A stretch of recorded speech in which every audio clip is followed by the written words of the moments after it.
Well, on this beautiful sunny morning here in Winnipeg, I think there's a little bit of smoke in the air. I notice there's sort of a kind of a reddish tinge. A lot of forest fires in Canada this year. Well, some years, most years there is actually. We just sort of forget about it. Anyway, it is fully my intention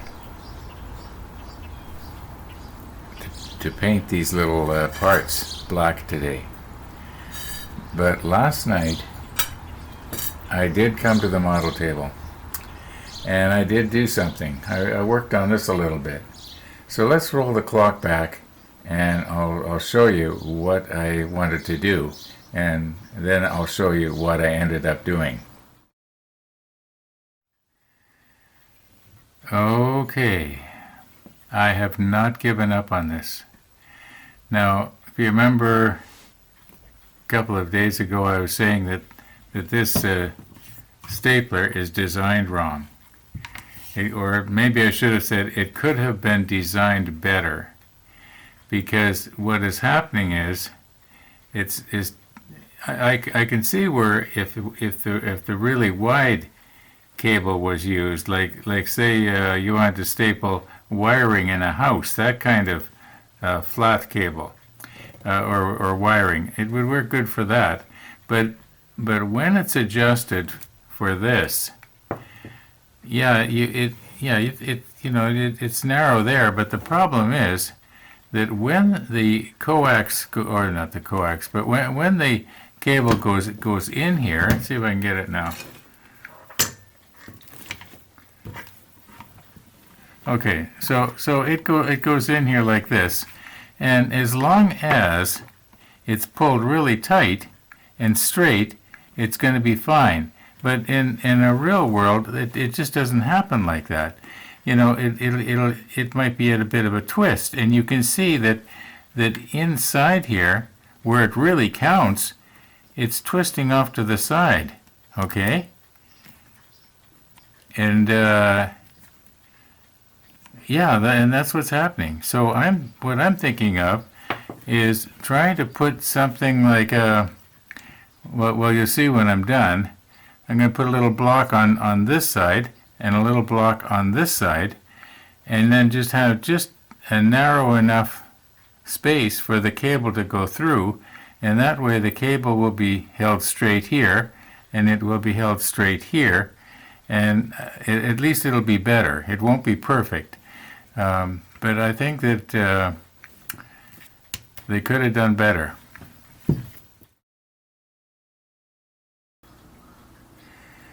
Now, this is my first go at this. You might say it's sort of the prototype to see if this idea will work. And then if it works, maybe I'll go down to the workshop and make something out of metal to replace these little blocks of wood. And maybe drill holes in this so that I can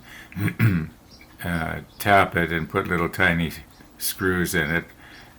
Which I actually have, and I think I can actually tap right down to 1 millimeter in diameter, but I haven't done it for so long I've forgotten what taps and dies I have in the miniature.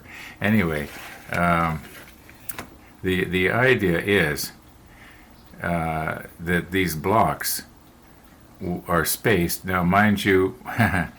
Originally, they fit a lot better in these slots right here that were already here in the bottom of the part.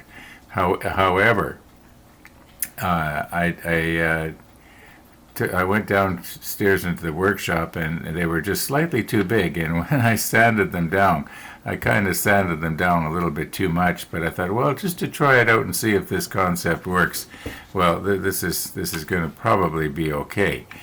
So anyway, we'll reposition here in such a way that we can pretend that we were going to use this. Now, naturally, when you use it, you can't see what's going on in there. However, if it was upside down and there was a piece of glass or something over it, you could see how well are these blocks keeping the cable from twisting around and getting where it shouldn't. Anyway, that's the plan. We'll see how it goes today, and I don't want to waste a whole lot of time doing this. I do want to work mostly on the model, although I am thinking about this. So you remember we looked at this wire? You know what? I could probably just cut this end off here. I'm going to be replacing it in a few days anyway, most likely. So, yeah. Anyway, let's just sort of reposition here and see if we can't look at this better.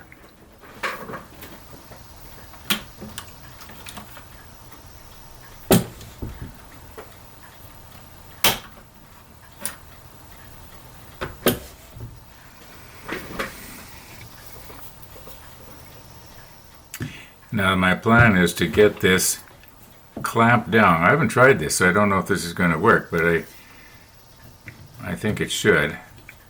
Oh, by the way, this is a piece of walnut from. Do you remember about 2 years ago we took a break for about a month from the building the model ship, and we made a walnut clock? Well, that's what this is. Now this should work.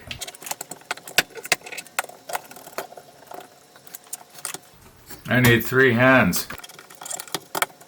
Now I have to have these clamps spread apart far enough because I'm going to have a piece of glass that I'm going to want to slide around on here. Okay, I think that's pretty stiff. I don't want to break the wood. There, let's try that. Okay. Now, apparently, a lot of you are watching Steve in the Model Shed, as am I. And I think it was in his last episode he mentioned how he was an aeronautical engineer. Now, you don't have to be an engineer to know that they did not design this staple gun correctly for this type of staple. Once again, like I mentioned before, I can see where it would probably be okay for the wider staple for like house wiring, flat house wiring, not the RDOX type. Okay, so yeah, I can see where this will work. Oh, another thing in the back here, this thing here does not go in easily. It should clip in a lot easier than this. You have to push really, really hard. I'm disappointed. I wish I'd have bought a different brand. I'm sure there's other people that make these guns specifically for this sort of thing. Okay. Oh, you may have also noticed I repositioned the clamps. They were too close together, and my piece of glass here would not fit flat. Now I'm going to reposition the camera so that we're looking more straight down in this area, and then we're going to just check this out and see how it works. I haven't done it yet. You're going to see it along with me for the first time. So let's try not to break my very, very thin, I think it's 1/16 inch glass here.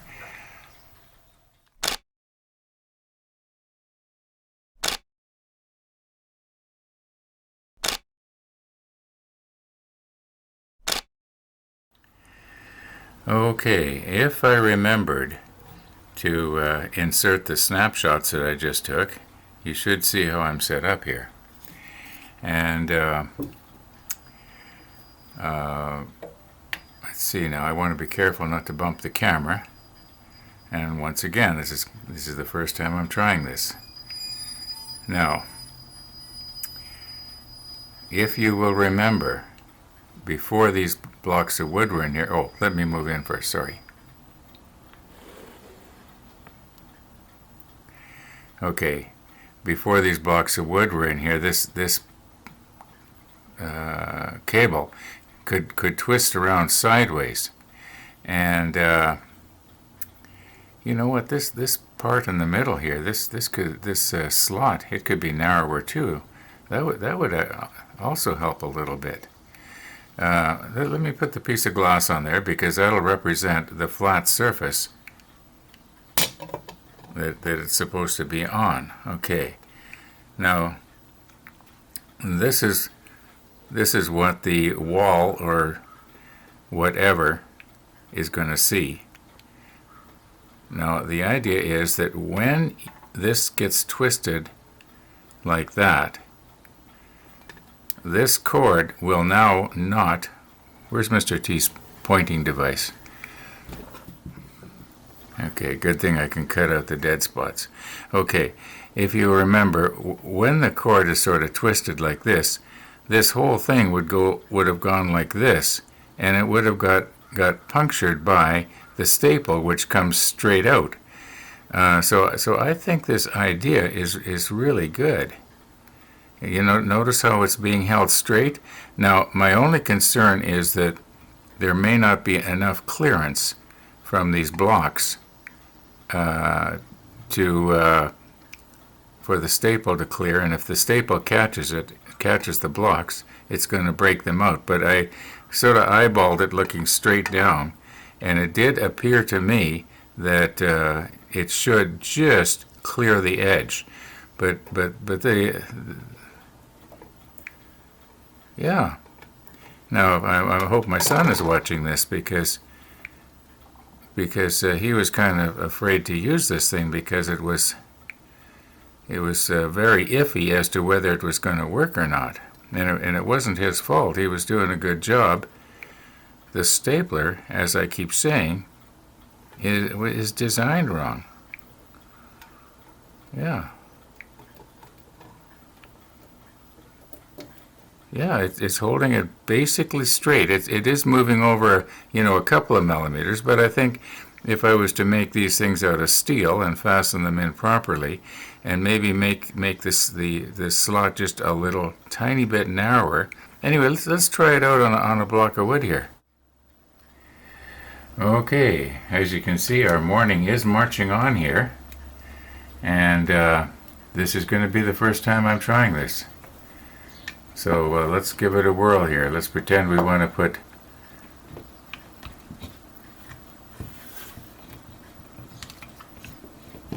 okay.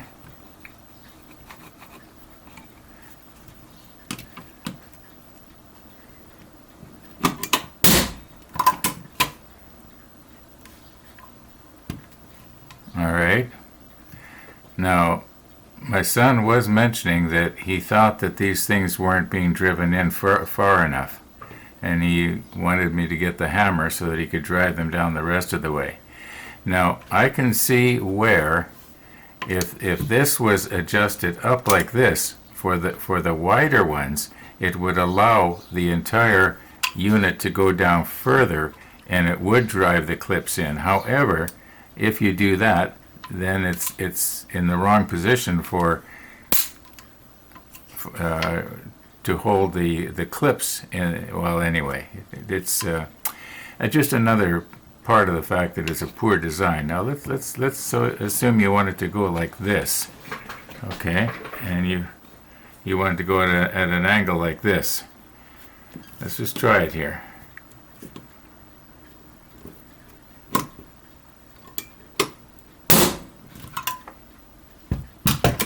Okay, I think the problem is solved, except for the fact that you still have to drive these down. As I'm sitting here right now editing out these clips, and I'm thinking about the fact that you have to take a hammer to these things afterwards, I can solve that problem. I'll just take this machine down into the workshop, and I'll grind that part down so that it goes about a 1/16 or so of an inch closer to the work. Yeah, this isn't rocket science. Now, we've already used this thing pretty good, and I've gone and marked it up, so I can't return it and buy the same thing, only in a different brand that was designed right. So I'm going to just try and make this one do the best I can here. Now,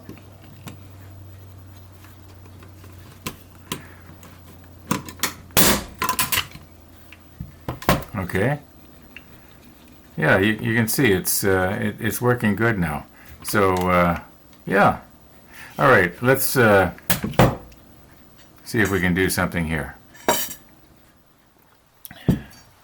Okay, our friend South Dakota Kevin has come up with an idea, and that is, maybe I should get my safer tweezers here. how would it be if you leave putting this assembly on until last? And the more I think about it, the more I think it's a good idea. In other words, one of the last things you would do would be to drop this part down into the funnel, like this. And then you would put this assembly on, which would be all assembled. Oh, come on, Ron. Okay, it would be all assembled and glued together, okay, and put in a safe place. And it would go, this whole thing would go on afterwards. Now we could go ahead and paint the ring black. Oh, for heaven's sakes.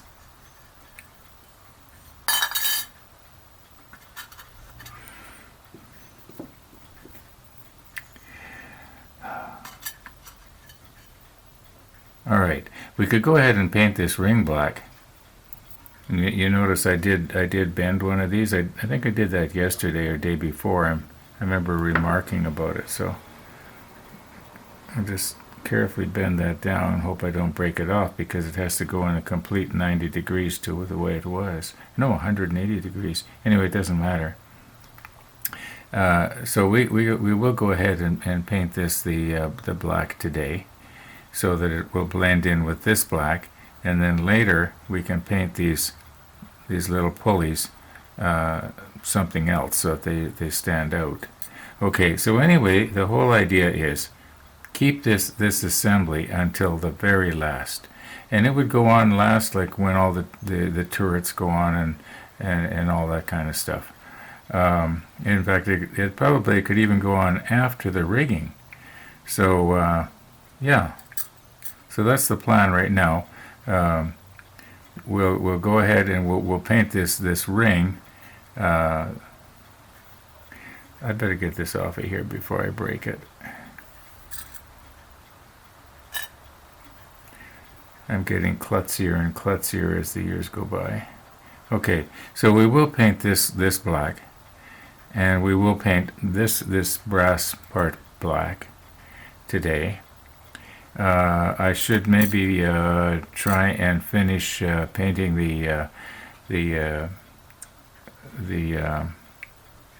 those pipes, the ends that go down into the holes here, because the spray didn't cover them. We should paint them the number 77 today.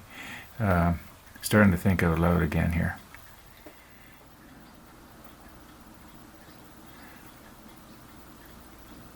Okay, this normally goes in like this, and you will notice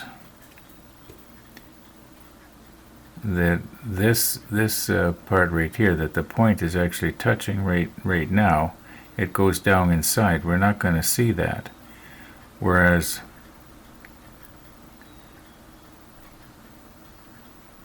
this edge that the point is touching right now, we will, and everything above.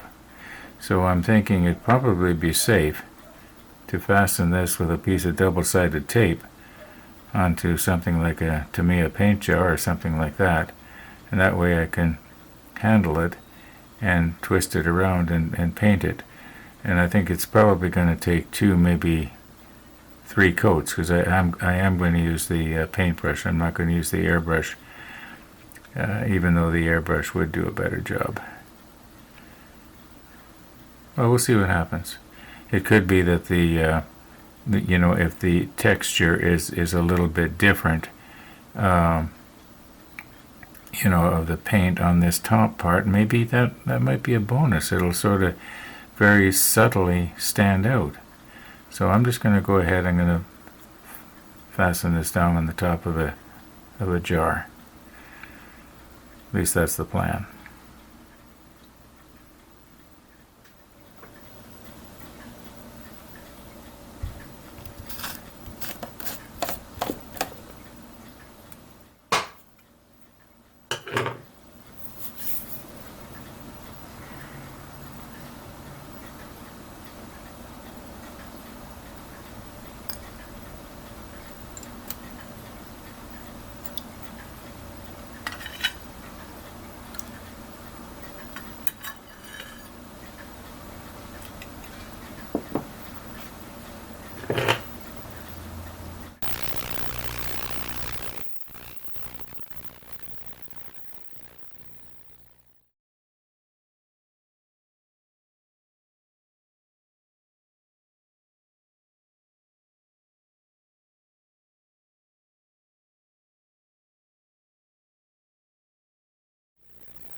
Now, I don't think this water has to be warm, but I warmed it up in the microwave just now.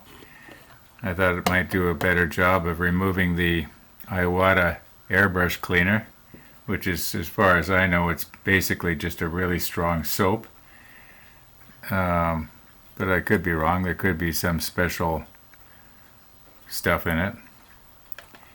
And I don't think that it's so hot that it's going to harm our plastic parts here. But the idea is to try and get the residue of the airbrush cleaner off. I don't think I'm going to bother soaking the parts in isopropyl. I think that this water will probably do a fairly good job here. Now, in case somebody's wondering, why did you fool around with your ultrasonic cleaner? Well, the reason being is because I've been handling these parts, especially the plastic ones, a lot with my greasy fingers, and we are going to try and paint it, and if there's any grease on it, well, it's hard enough for me to brush as it is. So I'm just going to go ahead now and dry these off, and I don't know, maybe I should use the isopropyl. I would think that probably this should air dry. I don't think it'll get too much of a... No, I don't know. I'm going to end up, if I go like this, maybe I'm going to be getting... you know what? I think I will do the isopropyl. I'll just do it off camera. Anyway, you get the idea. Get the grease off the parts and they paint better, right? Right. Okay, I have rinsed them off with isopropyl 99. I think if I space this just right. Now my tendency is to go and poke them down with my fingers, but you know, that would defeat the whole purpose, wouldn't it? No, I would think that that's going to be on there hard enough that it's not going to come off.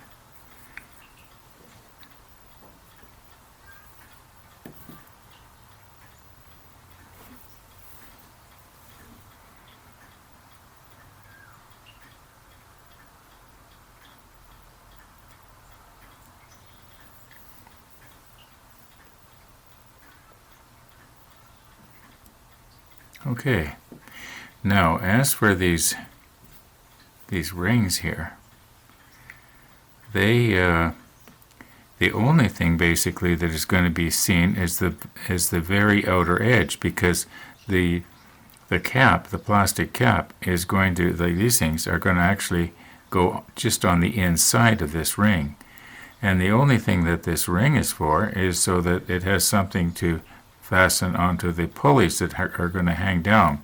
Now I would imagine that the very edge of this ring could be seen if you sort of looked edge on like this.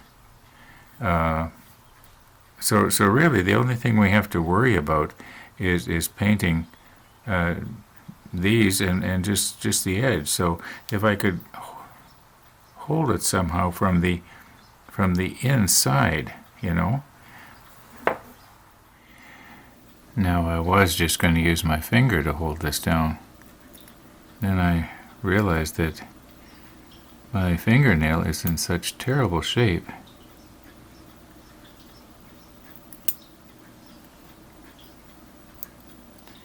Guess you obviously know I prepared this before. And I thought of the pickle 3 times. Now, this is what I'm thinking. Being as we only have to worry about the edge,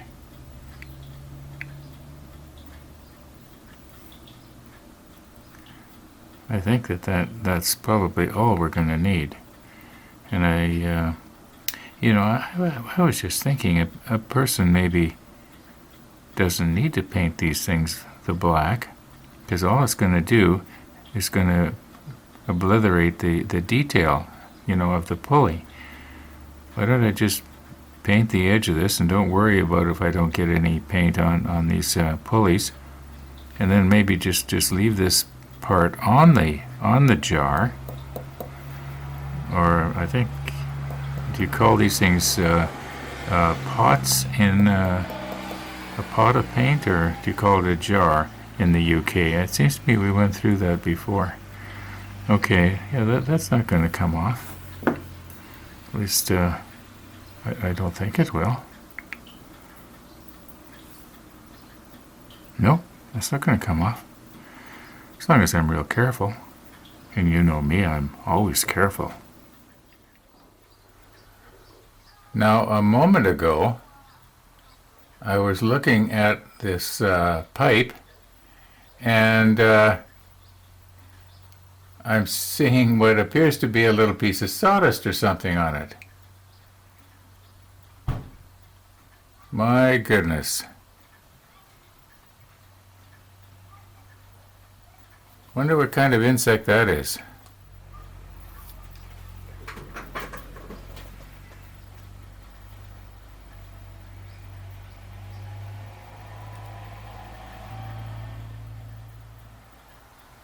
Well, here is the plan. I think we have just enough time this afternoon to paint the lower part of these pipes. You know, where the clamp didn't get. At least that's the plan. And this is the way I plan to do it. We're going to take a pipe. I guess I better get the lid off. I did shake this up a minute ago.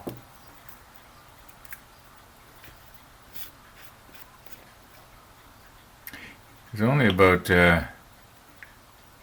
I'm guessing 2 milliliters in there. Maybe 3. I think there's 10 in those things when you buy them, and by the time you thin them out, you probably got about 12. Okay, so what we're going to do is we're going to carefully try and pick it up here. Okay. Now, I only want to very lightly just brush the end. I don't want to be brushing away up here.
Now I imagine that one side of this is going to go against the side of the funnel, but I don't know which side it is.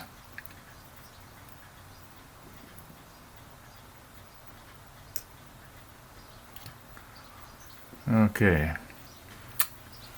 I'll just, no, I was going to reposition, but why? Oh, by the way, I think that my supply of these, I was going to say continuity testers, but yeah.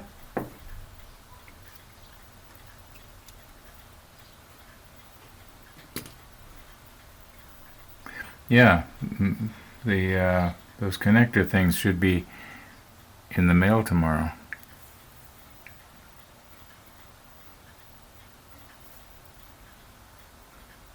Okay, I think you get the idea here.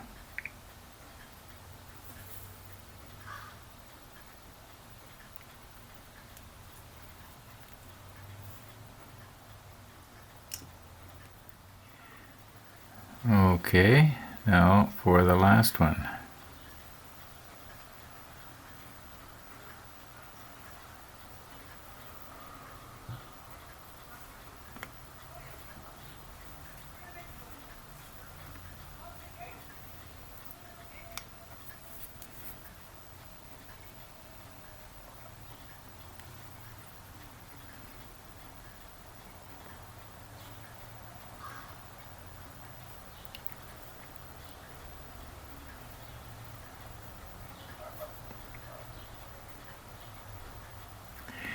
I was watching Jim Steen working on his 1/200 scale hood, and he was using those locking pliers, or not pliers, but tweezers. And I commented to him that I've got to get myself some of those. I don't know why I don't. It's not like they're really expensive or anything. Okay, I think we got it here. Now, we want to lay it down so it's not going to roll onto the cloth. Oops. Come on, Ron.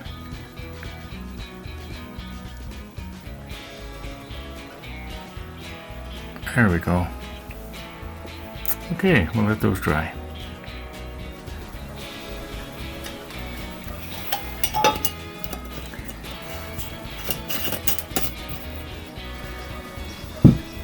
Okay, got our little brush all cleaned up.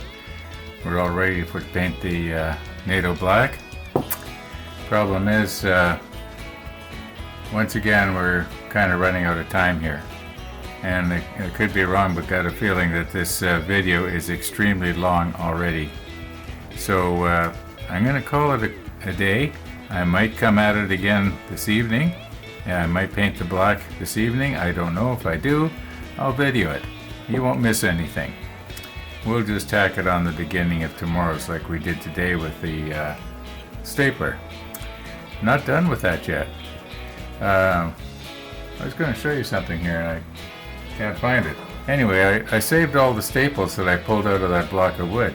I think we can probably reuse them, at least as test staples. Thanks for watching, everybody. And all being well, we'll be seeing you tomorrow.